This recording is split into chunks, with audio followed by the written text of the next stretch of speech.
मैं आप सभी का सुरेश डिजिटल सेवा में स्वागत करता हूं। देख लेते हैं आज का हेडलाइन दैनिक जागरण का। नरम पड़ा चीन का रुख, लद्दाख में एलएसी से सैनिक पीछे किए, प्रवासी श्रमिकों को 15 दिन में घर भेजे। कोरोना पर लगाम के लिए 15 राज्यों में भेजी गई 67 केंद्रीय टीमें। एमएसएमई सेक्टर को कर्ज देने के मामले में तेजी लाया बैंक, सीतारमन। उत्तर प्रदेश में गोक्सी पर अब 10 वर्ष तक की सजा। स्कूल खुलने पर छात्रों के लिए अनिवार्य नहीं होगी हाजिरी। पूर्व मुख्यमंत्रियों की सुविधाओं पर हुआ खर्च माफ करना असंवैधानिक। 31 जुलाई तक पड़ेगी 80,000 बेड की जरूरत। सामुदायिक संक्रमण पर दिल्ली ने केंद्र के पास डाली गेंद। कोरोना के चलते हथियार और ड्रग तस्करों की गिरफ्तारी पर पुलिस कमिश्नर ने लगाई रोक। डॉक्टरों की लापरवाही से हुई गर्भवती की मौत, डीएम ने कार्रवाई के लिए पत्र लिखा। दंगा मामले में शाहरुख के खिलाफ आरोप पत्र दाखिल, दिल्ली के अस्पतालों ने इलाज से किया इनकार, भोपाल में हुई मौत। मोदी का संदेश लेकर 15 लाख घरों में पहुंचेंगे कार्यकर्ता।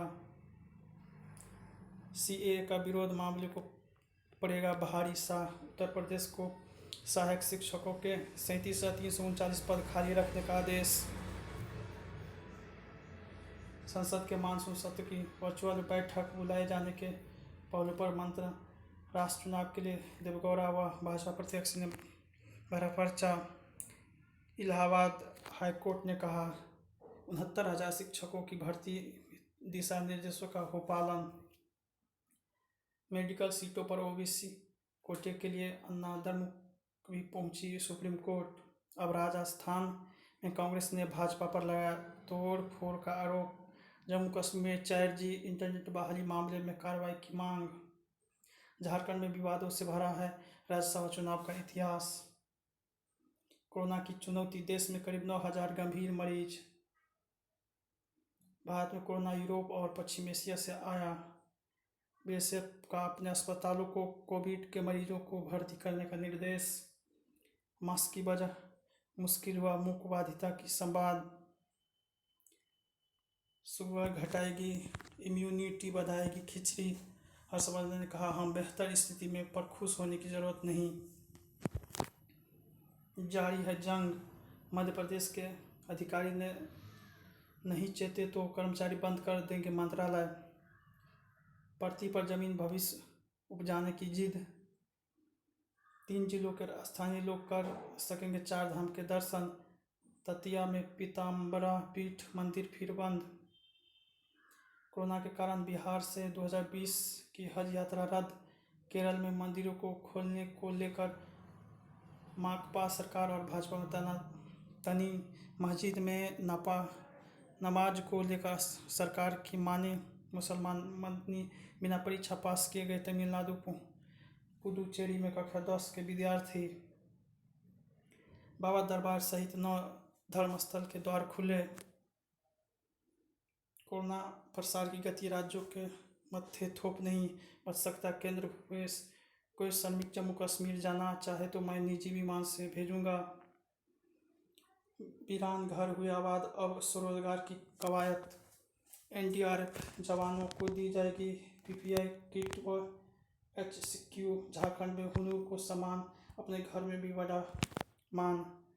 संक्रमितों की पहचान करेगा अध्यक्ष तो तोहफे में मिलने वाली घड़ियाँ। भूखा था परिवार, जेब थी खाली, सोनू सूद ने हवाई जहाज में भिजवाया। आमदनी दोगुना करेगा कुट्टू, बढ़ाएगा प्रोटीन।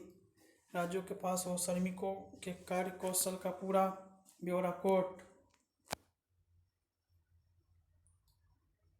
सीमा के इस हिस्से से कभी घुसपैठ नहीं कर सका चीन। ड्रैगन की हुंकार पर हिमाचल भी मुस्तैद। सीमा से लौट कर भाग एक। राहुल ने पूछा क्या चीनी सैनिकों ने भारत के इलाके पर कब्जा किया है। असम के तिनसुकिया जिले में गैस कुएं में लगी आग। राहुल के बयानों पर बरसे पूर्व सेनाधिकारी। पाकिस्तान के लिए जासूसी करने वालों ने उगले कई राज। LOC पर घुसपैठ का बड़ा प्रयास नाकाम, 3 आतंकी ढेर। कश्मीर पंडितों को रोकने की साजिश, साहेब पंडित की हत्या।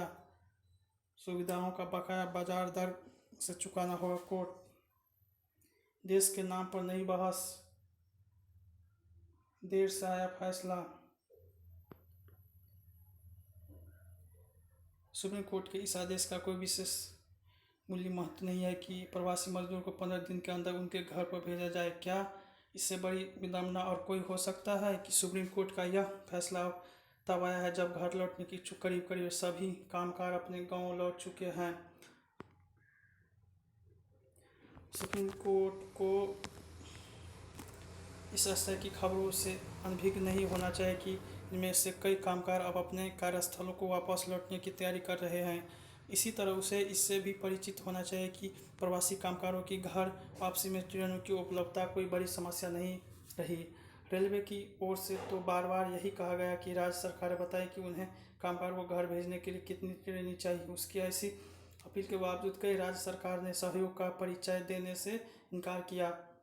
वास्तव में इसके चलते ही प्रवासी मजदूरों को तमाम परेशानियों से दो चार होना पड़ा। यह अच्छा नहीं हुआ कि जब लाखों कामगार विषम परिस्थितियों से दो चार हो रहे थे और यहाँ तक कि असहाय निरुपाय होकर पैदल अपने अपने गांव घर लौटने को मजबूर थे, तब सुप्रीम कोर्ट ने आवश्यक सक्रियता का परिचय नहीं दिया।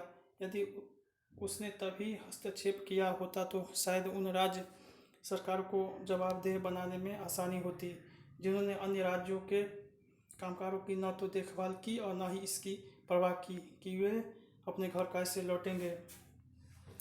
यह सही है कि प्रवासी कामगारों की उपेक्षा के मामले में कुछ लोग राजनीतिक इरादों से प्रेरित होकर सुप्रीम कोर्ट पहुंचे थे, लेकिन उसका दायित्व तो यही था कि वह इस मानवीय समस्याओं पर निर्भीक ढंग से विचार करता और उसी समय यह देखता कि इस बड़े संकट का समाधान करने के लिए केंद्र और राज्य सरकार तो कदम उठा रही है, वे कितने राहतकारी है। यह दुर्भाग्यपूर्ण है कि यह काम समय रहते नहीं हो सका।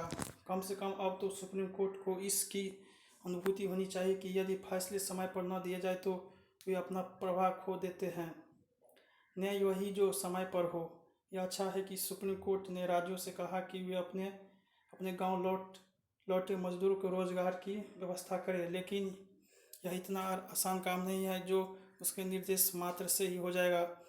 अब जब वह रोजी रोटी की समस्या से जूझ रहे कामगारों की भविष्य की चिंता कर रहे हैं, तब फिर उसे यह बहुत सावधानी से देखना चाहिए कि कुछ राज्यों की ओर से अप्रासंगिक हो चुके श्रम कानूनों में फेरबदल के खिलाफ जो याचिकाएं उसके पास आई है उनका निस्तारण कैसे करना है।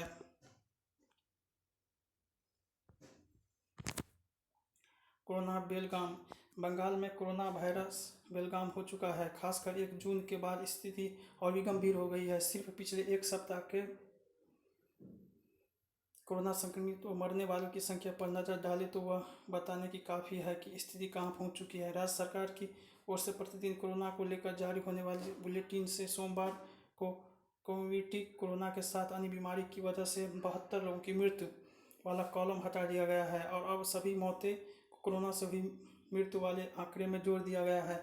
1 जून से पहले जहां 300 के नीचे संक्रमित की संख्या रहती थी, अब यह आंकड़ा हर दिन 400 के पार रहा है। मुख्यमंत्री ममता बनर्जी ने खुद स्वीकार किया कि ढील और भीड़ की वजह से संक्रमितों की संख्या बढ़ रही है। हालांकि ममता सरकार ने राज्य में लॉकडाउन की अवधि 15 दिन और बढ़ाकर इसे 30 जून तक कर दिया है। सोमवार को राज्य मंत्रिमंडल की बैठक के बाद ममता ने कहा कि राज्य में बंद को 30 जून तक बढ़ाया जा रहा है। सभी मौजूदा रियायतें शर्तें पहले जैसी रही। इससे पहले हमने सामाजिक कार्यक्रम जैसे विवाह या अंतिम संस्कार में 10 लोगों की शामिल होने की मंजूरी दी थी, जिसकी सीमा अब बढ़ाकर 25 कर दी गई है। ममता सरकार ने राज्य में लॉकडाउन की शर्तें में 1 जून से ढील देते हुए प्रार्थना स्थलों को खोलने तथा जूट, चाय, निर्माण क्षेत्र समेत शॉपिंग मॉल, रेस्टोरेंट और अन्य प्रतिष्ठानों में सेवा शुरू करने की इजाज़त राज्य सरकार को दे दी है। हालात ऐसी है कि बस से ऑटो से लेकर बाज़ारों में शारीरिक दूरी की धज्जियां उड़ रही है और कोरोना बेलगाम हो रहा है। यदि तत्काल इस पर लगाम नहीं लगाया गया तो कोलकाता और आसपास के इलाकों में स्थिति नियंत्रण के बाहर चला जाएगा और लोग बेमौत मरेंगे।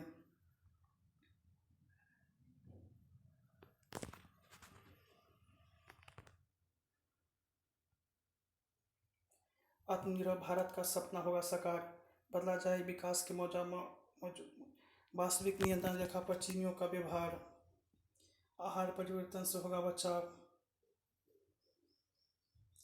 कीटनाशकों पर प्रतिबंध से बढ़ेगा चीन का दबदबा, भारत में रोजगार को लेकर सकारात्मक रुख, उद्योगों और मजदूरों को होगा सीधा। शुरू में चमके फिर फिसल गए बाजार, अमेरिका में फ्लाइट को श्रद्धांजलि देने उड़े लोग, मॉस्को में खत्म किया गया लॉकडाउन, सुलेमान की खड़ी करने वाले की मौत की सजा की ईरान, संविधान में संशोधन के लिए नेपाली संसद में बहस शुरू, कोरोना सब्सिट्यूट को मिली मंजूरी, सियाग विस्फोट के खिलाफ मारा 31 गिरफ्तार, बांधगढ़ में बाघ के 6, तेंदुआ के 3 शव दिखाए गए, हमें कहीं नहीं की नौकरी। PCS 2020 की प्रारंभिक परीक्षा 21 अक्टूबर को। बिहार में तालाब की खुदाई से मिले कोल राजा के गढ़ के अवशेष, बिना लक्षण वाले मरीजों को से कम संक्रमण का खतरा। 21 जून को चमकते छवि की तरह दिखाई देगा सूर्य।